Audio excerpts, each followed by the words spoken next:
Some of you know me, most of you know me. If you don't, I'll just tell you a little bit about me. I'm Laura Johns, founder and CEO of the Business Growers. We help telecom, managed services provider, and IT businesses generate predictable revenue month over month with growth programs.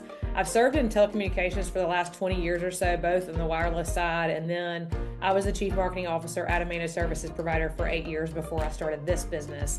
And I have been on the inside of a company just like most of you are, trying to help move the needle and increase growth and revenue for the business. And I know how hard it is to keep your head up and focus on growth when you're in the weeds of the business. So we're here to talk about one of those, things today that can be kind of daunting. And let's get right into it. If you do find value in this today, I usually forget to even mention this, but we have a YouTube channel that you can subscribe to at any time. And if you are not completely disgusted by having to look at my face, because if you go to our YouTube, you will see more of it. So I apologize. But yeah, I'm there a lot, but I actually invite other people from the industry to engage with me in hot topics and conversations about what's going on in the industry, not really just about marketing all the time. We talk about client retention, we talk about, tech stack, lots of different things. So you can certainly look us up on YouTube there. Okay, a couple of ground rules. We've already seen some ones, so people are telling me they're willing to participate. You put this on your calendar today, whether somebody asked you to or you volunteered to do it. You put this on your calendar today, you showed up, and I'm going to ask that you just take this hour that you've committed. I know it's for lunch. For some of you, if you need to eat, eat. I get it. I'm the same way. I got my loaded tea over here, thanks to Grace on my team. But you showed up here today. I just ask that you give this 100% of your focus, shut out distractions, and be here today. So if you're willing to participate, either unmute real quick and say participate, or just type participate in the chat. I would love to hear, your commitment to engaging and participating here today. We got some in the chat, hopefully. Nobody's going to participate. All right, good, great, thank you. I'm glad that you guys are willing to participate. Okay, we're going to first talk about a couple of myths of email marketing. And these aren't on a list anywhere. These are myths that I made up. It's going to be kind of funny. I'm really proud of myself for all of the animations that I've created here on this PowerPoint today. You can laugh with me. So a couple of myths of email marketing. One is that email marketing is the secret sauce, the magic pill. And I hate to be the person in marketing bringing this today, but just so y'all know, and I feel like we all probably know this deep down, but saying it out loud sometimes helps. The decision makers that are making purchase decisions for your business, whether you're telecom, whether you're IT, they are facing information overload. To be quite honest, we're all facing information overload, right? I just read in a book by Mel Robbins called Let Them that every human has 70,000 unique thoughts per day. So we are competing with that attention. Plus, you've got endless Teams messages or notifications, different alerts, client requests. Unfortunately, your email is not more than likely their priority, and a single touch point is not going to magically convert them into a paid customer. They're managing, whether it's somebody that's in IT managing a complex infrastructure, or a busy office manager, or the CEO or owner of a business. Success in B2B emails, emailing business to business, requires more than just the email itself. And we're going to really dig in and talk through all of those things today. If you've been on a webinar with me, you have seen this before. I love to show it because what this reminds us of is that your future client is not sitting there thinking, I need a new voice provider today, or I need a new IT provider today. They're probably thinking, why is our network so slow? Why doesn't the internet work? We can't afford another security incident. So the idea here is we are truly, and I believe the statistic is, and you might hear me repeat this, of the 100% of the people who might be able to buy from you at any given time, 3% are ready to sign the paperwork, ready to buy. So before they trust you with this decision, we're having to do a lot of work to take them from totally unaware, understanding their decision, understanding they even have a problem to begin with. Honestly, a lot of them, how many of us, put a 1 in the chat if you've had a conversation with someone who did not even think they had a problem? did not think that they needed help. So we're having to take them a long way, right? And so I like to show this because this really is a good visual of, these are some examples of touch points that marketing is responsible for. But anyone that's buying business to business needs a strategic multi-touch approach. You'll hear me say multi-channel, omnipresent, different words for it, but the multi-touch approach has to align with the buyer's journey. And part of what this means is we need to be, one, integrating with other marketing channels like LinkedIn, direct outreach, constantly bringing valuable content that addresses specific pain points. And we also need to understand that email by design is a relationship building tool. Why was email even created? To communicate and to build, continuation of building relationships. It's not necessarily an instant sale generated the first time you send an email or put something in their inbox. And there's so much, again, kind of on the technical side of even getting to their inbox, period, in the first place. So we need to have realistic expectations about response rates. What is email going to do for us? And make sure that we have, that as a level set before we get started. Myth number two, I love this one. Myth number two is that everyone is obsessed with your email. So we take that first myth and we think about the 70,000 thoughts, and then we look at your decision maker who's busy. Certainly, we're all busy, right? So whoever's making the decision, whether it's the office manager handling an HR crisis and 3 vendor contracts at the time, whether it's a business owner in back-to-back meetings trying to figure out why they're not hitting their revenue targets, or an IT manager troubleshooting a VPN for remote workers. I don't know what it is, but from daylight till dusk, from the time that they wake up to the time that they go to bed, your email has to sit somewhere in this lineup, right? And you see this circle. So I'm going to dial into the circle. We're not really seeing anything yet, right? Are we? Can y'all see any dots there? Well, you see this big circle on the left is actually not your email. It's the tiny circle with the arrow pointed to it. The big circle is all the other 121 emails they got today. Okay. So and I know some of you may not get the Regina George comment. This is definitely my generation stamped on it, but this is from the movie Mean Girls, if any of you are Mean Girls fans. But, meeting notifications, internal priorities, competitor messages, urgent client requests. Think about your own inbox behavior. How many emails did you delete this week without even reading them? And feel free to be interactive. When was the last time you opened a totally cold email from somebody you didn't know and actually read it? And what made you click through? So think about these things as we talk through the myths. Yeah, this is just a close-up of where your email sits on the timeline. But the good news is the last myth that we're going to talk about is that email is dead. So to provide a little clarity there, we're going to say an average managed services provider or voice contract, it's not going to all fall in the $150,000 average range. But if you look at a 3 to 5 year contract on a medium sized business or even enterprise business, high value contracts start somewhere, whether it's a handshake at an event, creating the relationship through a sales contact, whether it's they've engaged with you on social media. Email nurturing keeps you visible during long sales cycles. It is a name in the inbox. I like to tell people sometimes just as much as the email itself is your name in their inbox. That's what's important. It's recognition of your name in their inbox and you providing value, which we're going to talk about the value add in just a minute. When prospects are evaluating the size of your contracts, and everyone's contract size is different, but they want evidence of your expertise. And the only way to do that is to consistently show them. So email builds the trust that is needed for major IT investments. It is your always on credibility builder. And I put a statistic here 3 times. This is from a couple of different McKinsey and a couple of different resources, but paid search is certainly a great, I'm not going to knock it. I'm a marketer. I think paid search is a great option. But when compared to the effectiveness of paid search and cost, right? Paying on Google or something like that, I do both. So I'm not going to knock pay-per-click and keyword search, that type of thing. But when you search for big terms like VoIP provider near me or managed IT services, it can be expensive.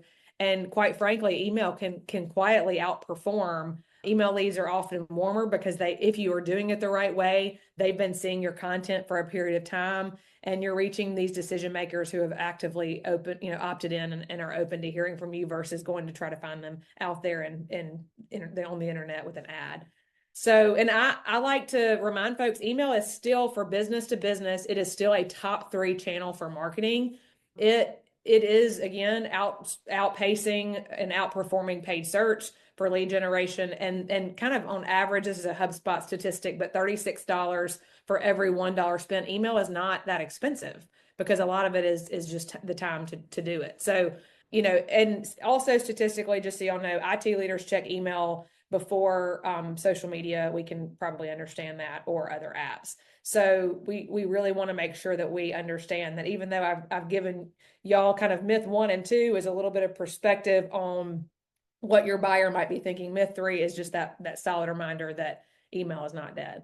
Okay, I don't know if you can see my slide. You might have to squeeze in a little bit and look, but I got this slide to show us a couple of our email marketing mistakes. And if you're guilty of one, if you're open to admitting being guilty of one, I would love for you to give me a 1 in the chat. I think that'd be fun to see if anybody feels like they're guilty. But we call it, the first one, the spray and pray, sending the same thing every time and praying somebody responds.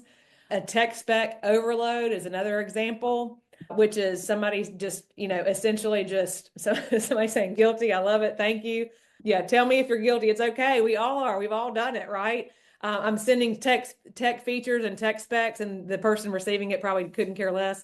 The sales pitch email, which is when we're immediately trying to sell them something or get a demo out of them immediately.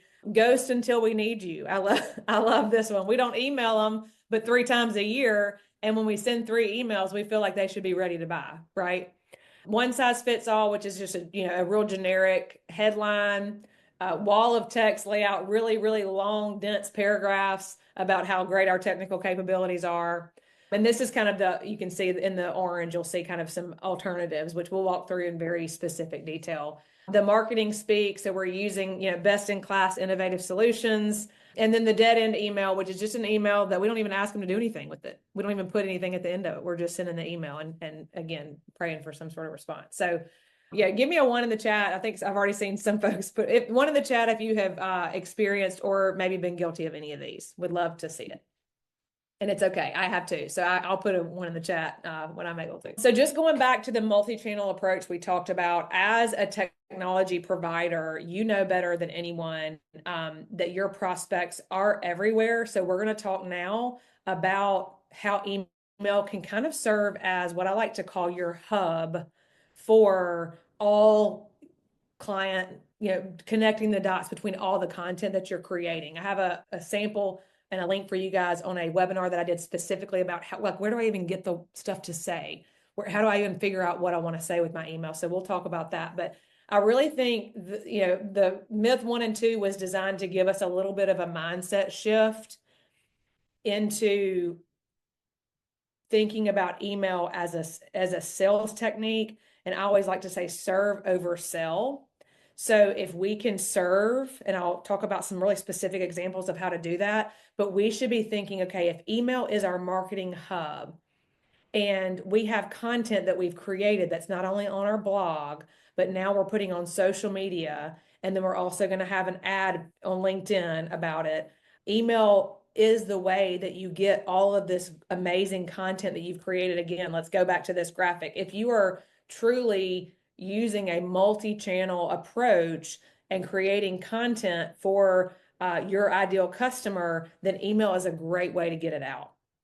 And we need to know that, I put a couple of examples. We can, interchange a lot of these events, blogs, networking. Let's make sure that we're communicating what we're doing through email. But email's number 1 rule is to bring value.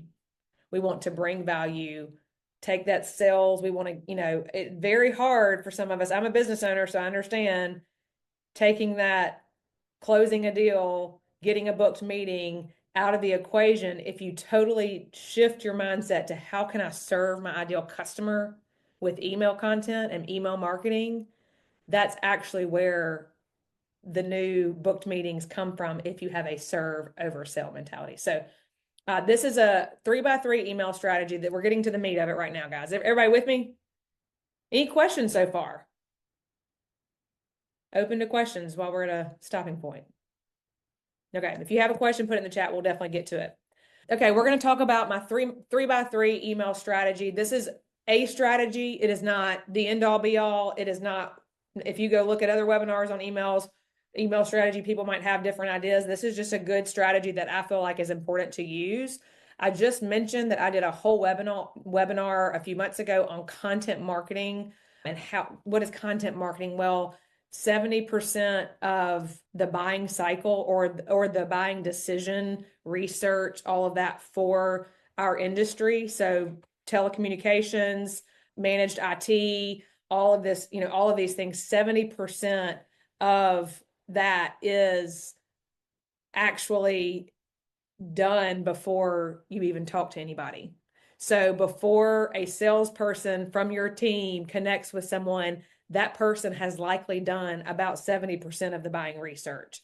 So we talk about how important content marketing is, because if they're out there looking and trying to make a decision and they are using the internet to make the decision, don't we want to be creating content to help them do that?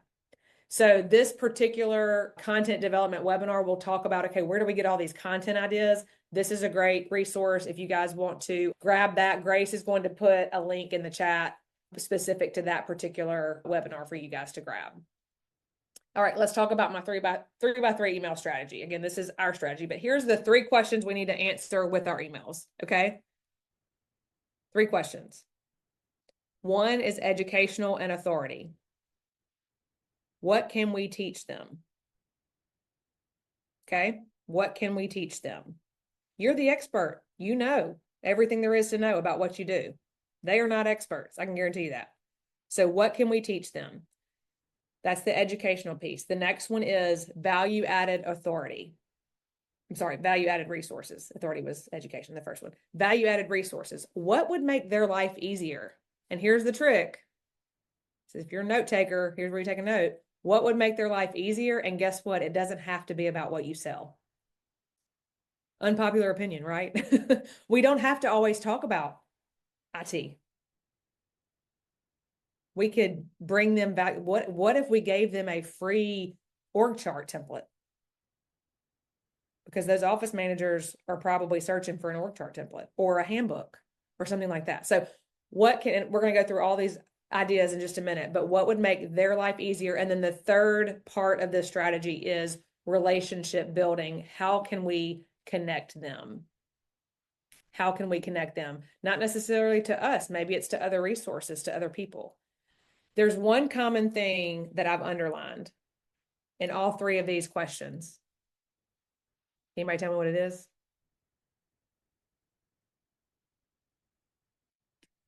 It's the word them, they. Guess what?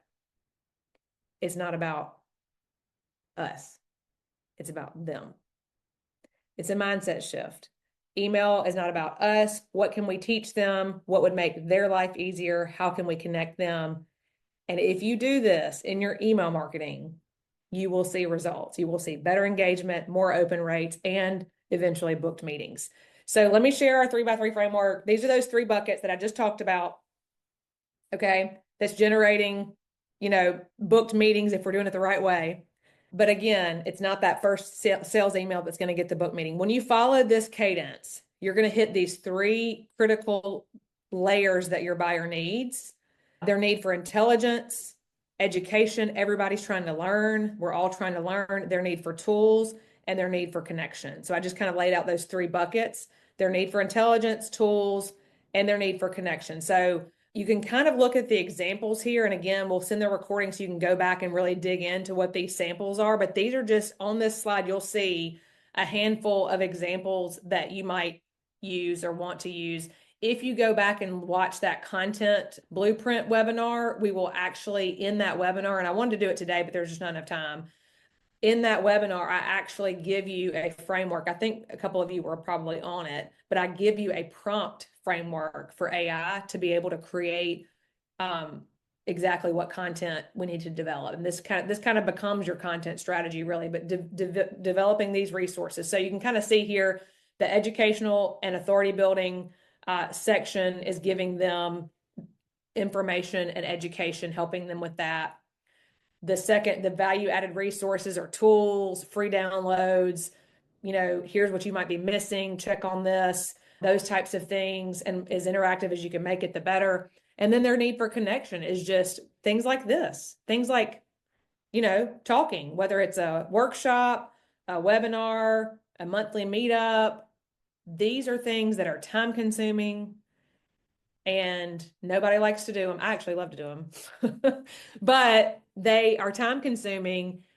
But I'm telling you right now, if you feed that need for intelligence, tools, and connections with your email strategy, you will be successful with email.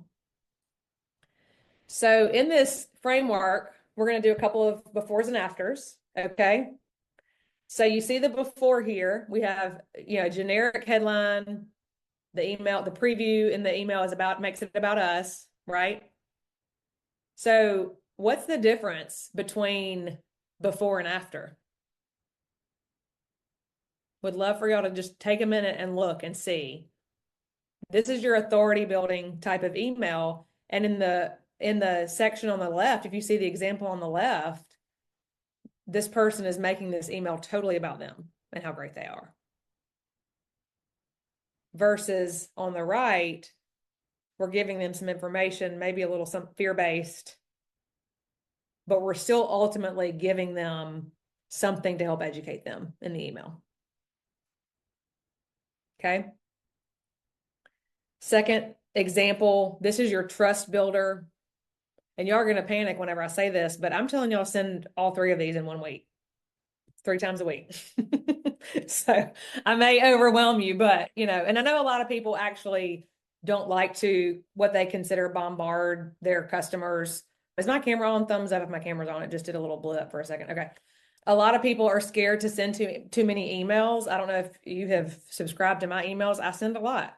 And if you want to unsubscribe, you can totally unsubscribe. I don't get offended by unsubscribing. But I would say probably less than 1% of the people that I send emails to unsubscribe because I'm sending them value in these 3 ways. So this type of email is your trust builder. So here's kind of your before and after. Just you can kind of see some examples here: specific calls to action, strong value proposition, give them some emotional hook, clear bullet points of what they can learn, and then a problem-centric headline. These are really, really good examples of how to make sure that your email comes across in the right way and isn't just either boring. There is a such thing as too short. There is a such thing as too long. It really depends on what's in the email, the actual content of the email. So here's kind of a good framework of what to include. You would be surprised how something like a budget template, like I said earlier, HR handbook, can open the door for closing business. And I think it's really hard for us because we're so deep in the business. All we want to think about is the products that we're selling versus the problems that we're solving. And so if we are sending email content, or really any content for that matter, about the products that we're selling versus the problems that we're solving, then people are going to tune out. We really want to keep it problems that we're solving focused. And then with that, if you think about and know who your ideal buyer is, you can ask ChatGPT or any of your preferred AI tools, but you can ask those tools, what would be a good resource for an office manager of a 15-person accounting firm? Or what would be a valuable resource for them, and see what they say. And then relationship building deep dive. So this is your deal accelerator. This is the email that we really want to send the first time that we shouldn't. But this is really, some good formats. I love webinars. That's kind of my choice. I'm, also with my clients next week launching our very first mastermind. And that's just getting everybody together and talk about problems in our industry that we need help solving. But executive roundtables, security demos, expert panel discussions, these small exclusive events positioned through email are really where you're going to get that connection and that face time. But remember, if we're doing it from a value first, serving versus selling, then we just want to provide them with value. And then, and by the way, when 6 people ask for a time with you or a slot with you or a meeting with you, that's really where the magic happens. So I said that email wasn't a magic pill, but it really is if it's done the right way. This is just totally a slide to help you stay organized. Okay. So this is not necessarily about the kind of details of the email itself, but this is a visual to help you stay organized in your content. This is based off of what's working for us, but it is going to be different. And I'll talk about this in a minute, but sending the email alone is not where we stop. We need to go look at the data, see what who's opening what, when they're opening it, what's important. So this is generalized based on data from our clients, but your own audience will set the timeline, and you have to practice it a little bit, set it for a period of time. I'd say 60 days, review it, look at it. Let's see when we need to be sending. But if you took those 3 kind of tips that I was giving you and then laid it out this way in a content mix, this gives you a good visual of, maybe what your structure should be, and you can kind of map it out. If you're like me, I like to kind of map everybody out, map everything out, see a visual. So this is kind of a good structure for sending those emails if you want to do it on a weekly basis. And then, again, just planning out your content well in advance, using that link that Grace put in the chat to create that content. Again, use that to actually, and the prompts that I provided to actually plan out the content. And a lot of people are going to be scared. I'd be interested to know if anybody's willing to raise their hand. Are y'all scared of that third, the live stuff, the connection stuff? That's the time consuming part, right? Sending emails, no problem, but actually inviting them to something, engaging with them on something, that's what's harder for us to take the time to do. So, and Grace just put that back in the chat for anybody who just joined. Okay, any questions on that? We're going to go back into the data, the kind of research part of this after we start sending the emails. Questions, thoughts, comments? Grace did put that content marketing blueprint. Yes, thank you, Samantha. So true. We can add value and get the relationship built so they trust us later on. Absolutely. Okay. So we're sending emails now. We're sending them in this cadence, in this 3x3 plan. This is kind of the most important part, is if you're going to be investing in time and planning the content, creating it, spending the time to connect with these people, you have to also look at the data on a regular basis to really see what's working. And unfortunately, you can't really look at the data if you're sending these willy-nilly from different email platforms every time, or it goes out from here and then I'm sending some from my inbox. So this is the importance of sorting through the data using a CRM. Several of you are actually, utilizing our CRM. Some of you have HubSpot. I don't know exactly if you have a different one, you can drop it in the chat. HubSpot, there's lots of different CRMs out there for sales and marketing specific, but here are some things that we're using to help us understand better who's engaging. One of those things are source tags. So how did this person enter our system?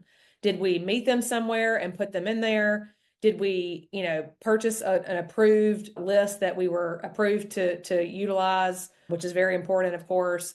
Do we want to sort them by the company size, demographic wise? All of this, and this is really where we get messy, is that we start dumping a bunch of things into a CRM and we don't have a clue where everybody came from, what they're doing there, how we got there. So you want to make sure that you are organized on the front end to be able to get the data you need on the back end. So you can utilize, demographics. You can kind of see here some, campaign types. So if we're running a campaign to a specific vertical, let's make sure we tag them as this vertical so that we can go back and look at the data on the back end. And then automation triggers.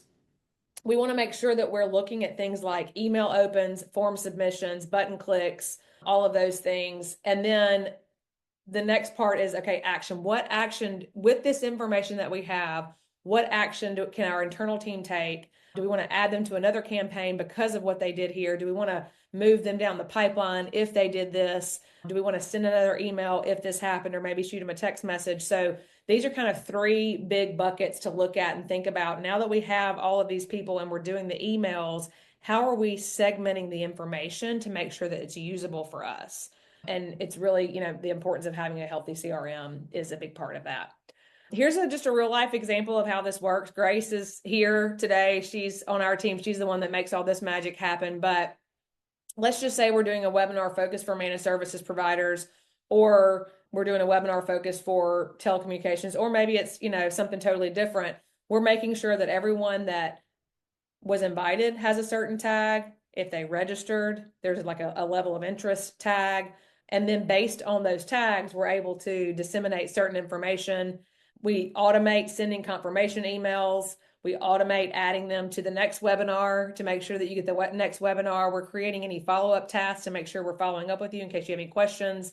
So you can kind of see how going from one webinar, whatever happens from here is a result of setting up automation on the front end based on what we want it to do. I don't know. Some people are super, super advanced on understanding sales qualified leads and marketing qualified leads, but let's say a IT decision maker downloads your security assessment guide that you sent them, right? And then they open 5 security related emails. They attend your ransomware webinar. They view your managed IT security page on your website. They're a marketing qualified lead. When they've done certain activities, we know they're marketing qualified. They are certainly warm. So if you're from a sales team perspective, I want to know who's interested and then who's ready to buy. So when they book a discovery call or in some regards share their current IT spend with you, or they mention that their contract's ending in 60 days, now they're a sales qualified lead for your sales team. So you can use tools like a CRM to decide what those are. They're going to be different for each team, but you want to, and this is great for tagging, great for communicating. Okay, here's what the definition of marketing qualified is for us. Here's what the definition of sales qualified. But you want to make sure that you are always nurturing those MQLs or marketing qualified leads until they're ready. And that really, honestly, if you do have a high head count of sales team members, or even if you don't, you're reducing that wasted sales effort and improving your close rates when you know that person's more ready to buy than the average person. Any questions about that? I want y'all to ask questions if you have them.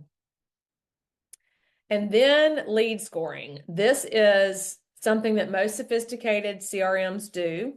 It is another way to tell your sales team who to spend time on and who not to spend time on with the MQL, SQL model plus lead scoring. Again, most good CRMs do this. This pretty much will make it 100% crystal clear for a salesperson or even a marketing team how and where to spend their time and navigate the sales approach for each individual in your pipeline. So, the beauty is kind of going back to that 100% of your total buying audience, 3% is ready at any given time. This lead scoring function actually, this plus navigating the who's sales qualified, who's marketing qualified. Well, these are 2 tools that will tell you exactly who's in that 3% at any given time. So this takes time to build too. This is a lot. Okay. It's a lot. It can be overwhelming if you're dipping your toe in kind of a more organized marketing approach for the first time. If you're bringing us in, this takes time to build as a marketing partner. So, we want to make sure that you have the sales infrastructure too on your side to be able to support this level of sophistication in a CRM, but it really can make a big difference when you're ready at the right time. And then depending on your CRM, we want to make sure that we're not leaving all of this good data just to drip down the drain into the abyss, right? So this is real-time information. If I'm in sales, this is what I want to know. And I am in sales, I'm the business owner. So these are things that I want to know, but these are just, little notifications, whether we integrate them into, an app on your phone, which is totally doable through most CRMs, whether it's, notifications on your desktop through a Slack message or Teams message. I want to be getting these notifications. So if I'm in sales, so that I know what's going on and know, okay, this person has engaged 16 times this week, something is up. Let's give them a call, And I think that's where we actually forget. This is no knock on sales. I'm in sales. I get it. But marketing is doing a lot of work. And if we're not willing to pick up the phone and call somebody after they're engaging with our marketing emails, then we are losing, a good portion of the opportunity on the table or leaving it there. And if you're not calling them, someone else is, right? So especially if we're seeing this, uptick in volume or high lead scores, or we know that they're sales qualified, we want to make sure that the sales team is willing to follow through and make the phone call or go pay a visit if they're local.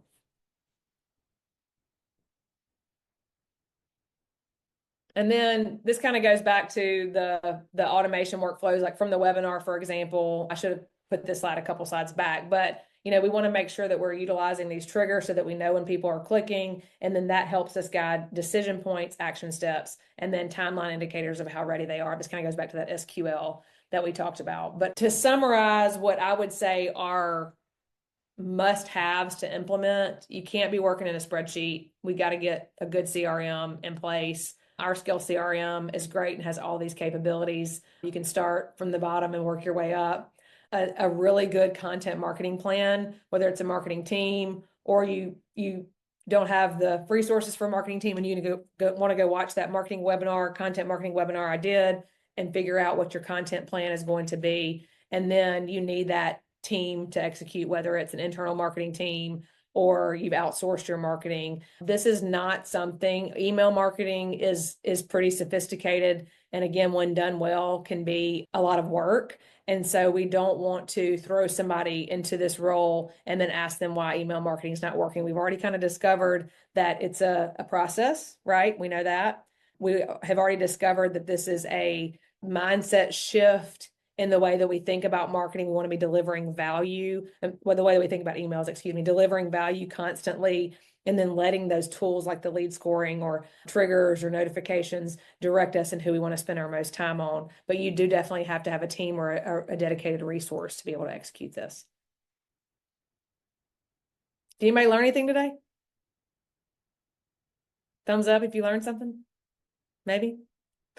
I can't see all of you. So I did intend to mention this earlier, but I have an exclusive offer for those of you who are interested.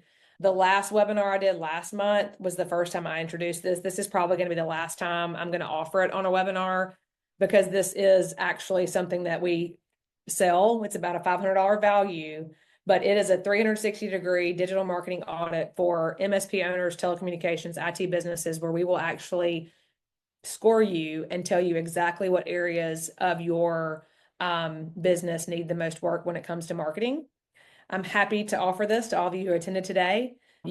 Grace can throw the link in the chat. I think she just did or is about to, for you to grab that. If you have not met us before, you don't know us, and you're like, hey, I'm really curious to see how things look on the marketing side and would love an outsider's opinion, someone who works, in marketing in this industry all the time, I'd be happy to have our team support you and help you do that.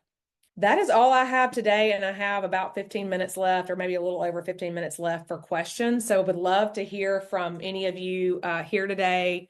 Would love to maybe hear from you on whether or not you want a part 2 or a part 3. I'm always kind of trying to figure out what webinars we're going to offer. And this was, really popular from a registration standpoint. So I'm really interested to hear how everyone feels about emails.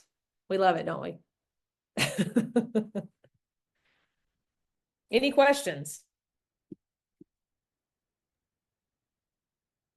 Yeah, hi, it's Robert Agathon. How you doing? Good to see you again. Great to see you. Yeah. So what about, do you have any opinion, and this may be kind of getting out on the fringes of this, but do you have any opinions on at what point the old proverbial phone, right? So when we're doing these cadences of emails out, according to the three by three plan, which makes a lot of sense to me. Do you have any opinions on when you should pick up the phone and call the person?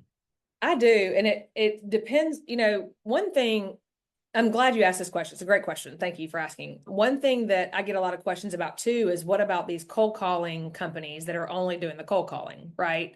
Because there is value to a phone call. I 100% agree.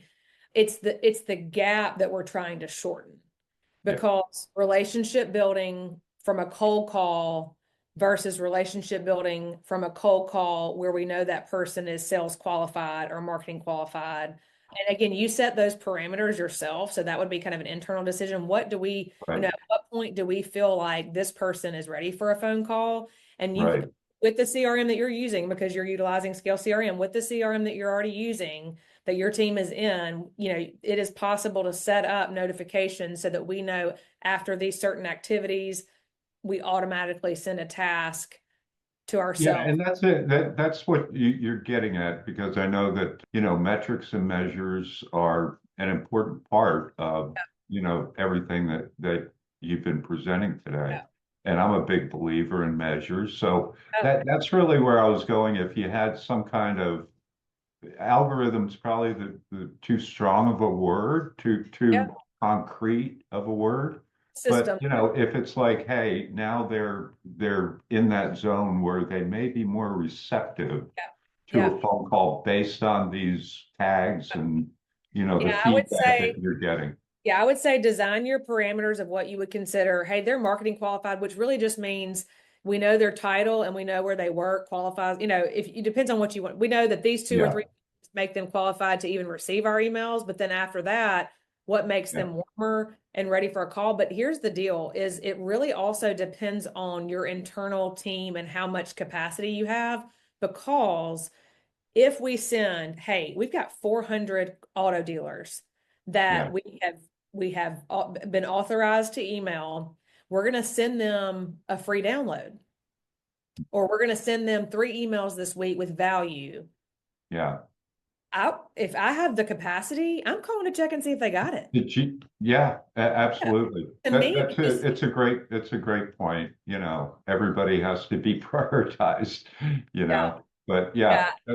that makes If good it, if sense. you had, let's just say you have an SDR or BDR, somebody who has the capacity to, and that it is their sole responsibility internally to Yeah, call these folks. I think sending them something, and again, like whenever you give, and at any time we're giving something free on the internet, we are going to gate it with a form that requires them to give us their email address in yeah, exchange. That's yeah, currency. That's marketing currency is what that is. So yeah, they yeah, have given us their email address. They have given us permission to give them more value. And if you have given someone significant value, which I believe that 1 week of this 3x3 gives them enough value to earn you the right to give them a phone call. And instead of saying, hey, I'm so and so, you've never heard from me before, but blah, blah, blah, you're able to say, yeah. hey, I sent you a couple of emails this week with a free download that might make your life easier. It just is a whole different. Agreed. That's a really good point. It really depends on your content and Yep. because Scripting. I've always one thing that matches up really well with your 3x3 is I've having been in sales leadership for a long time, have always defined relationship as trust, credibility, and rapport, Yeah. Yeah. So yeah, that's good feedback. I Yeah. appreciate that. And for your sales team, I mean, it is a gift for a salesperson, in my opinion, to be able to say as a marketer, hey, Bob, no, no, this is a different Bob, not you, but hey, Bob, I know you go by Robert, but we sent out 3 valuable resources this week. Yes. Like to me, that is a gift from a Yeah. sales for a Yeah. salesperson. Great. Thank you. Yeah, of course. Anyone else have any? That's a good question too. I started with the hard truths, which I think are not fun for us to hear, because sometimes we live, and this is one of the biggest conversations that I'm having specifically with people in tech, is we all want to believe that what we're doing and what we're offering is the most revolutionary thing because we are in it all day, every day, and we are spending so much time and it's so important to us. But the truth is, and this goes back to a webinar I did a long time ago about with the building a story brand kind of theme, is the truth is if it doesn't help them survive and thrive and you're not basically helping make their life easier, then they don't care. We go back to that little tiny dot, or that we got 70,000 unique thoughts. So by giving them value, we are not only equipping them with resources, but we are earning a seat at the table. We're earning the right to have a conversation. So emails very valuable, and it is not dead. And again, I always say just as important as what you put in the email is the fact that your name is in their inbox 3 times, because they are going to be that 3% that's ready to make a decision at some point. Their IT provider is going to flub one day and they are going to be calling. They don't care about contracts at that point. They just want their phones to work, or they just, you know what I mean? So it Yeah, is. and I think the getting away from the 2 or 3 fingers down the throat, spewing out all the information about your company and your services and Yeah. why you're differentiators and value props and this and that. you know, I agree with you 110% that you have to get to the emotional, Yeah. you know, Yeah. as opposed to just kind of hitting them with Right. what everybody else seems to be hitting me with Right. it. Right. Exactly. And in the same regard, I said, we've earned the right to get in their inbox because they've given us their email address. We will earn the right to have that conversation, but we have to work to earn it. They will raise their hand. It may not be on the timeline that we think they should because we think Yeah. we're amazing. We think they need it now.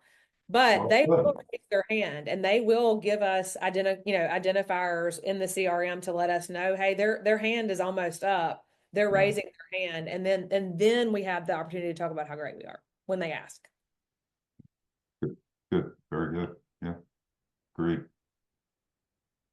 A couple of folks have dropped off. Any other questions? Great questions, Robert. Thank you for those.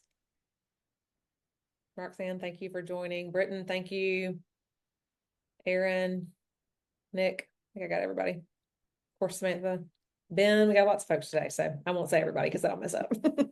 Thank y'all for attending. Thank you. You've gotten a jillion emails from me, so there is no excuse for not knowing how to get in touch with me. I would love for some of you to take advantage of, if you're not already a client, this 360 review, just so that we can kind of give you an idea of where we feel like you stand. And there's no obligation. It is quite literally a gift for showing up today. I appreciate when people show up and want people to have the opportunity to kind of see where they are engaged, where their marketing is landing today. So feel free to reach out if I can do anything for any of you. Thank you so much for joining. I won't keep you. Enjoy the rest of your day.